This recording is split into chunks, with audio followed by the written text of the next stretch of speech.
Niché au cœur de la vallée du Rift, ce parc s'appelle Hell's Gate, la porte de l'enfer. Connu pour ses falaises et pour ses animaux sauvages qui vivent ici. Mais aussi et surtout pour ces mystérieuses roches fumantes que l'on trouve un peu partout. Ce sont des vapeurs naturelles que Christine Katana observe et analyse chaque jour. La géologue en connaît tous les secrets. La vapeur ici est vraiment très chaude, quelque chose autour de 120 degrés. C'est brûlant. Et tout ça vient de réservoirs d'eau qui se trouvent à environ 1000 mètres de profondeur. Ici, dans la vallée du Rift, on a beaucoup d'activités volcaniques. Le sol est très fracturé. La chaleur se faufile et remonte par là. Au Kenya, on considère cette chaleur comme un trésor, un cadeau de la planète. Car elle peut être utilisée pour produire de l'électricité, c'est l'énergie géothermique. La seconde ressource la plus abondante sur Terre après l'énergie solaire. Une ressource encore largement inexploitée. Le procédé est assez simple, des puits géants recueillent la vapeur et l'acheminent vers les centrales électriques.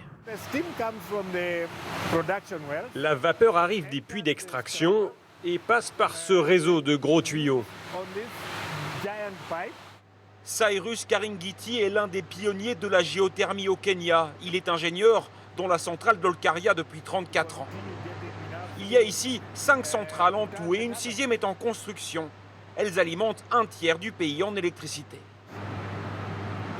C'est la partie la plus importante de la centrale où l'on trouve les turbines et les générateurs. Pour nous, la géothermie, c'est la meilleure énergie. C'est la moins chère, on la trouve sur place, elle n'est pas dangereuse et surtout écologique. Ici en Afrique, où près de la moitié de la population n'a pas accès à l'électricité, cette énergie renouvelable et abondante pourrait être la solution. Mais le Kenya, comme beaucoup d'autres pays du continent, manque de moyens financiers pour exploiter ses ressources. Ici, c'est la Banque européenne qui a investi plus de 270 millions d'euros depuis près de 40 ans. De l'argent qui est prêté, et l'Union européenne y trouve aussi son propre intérêt.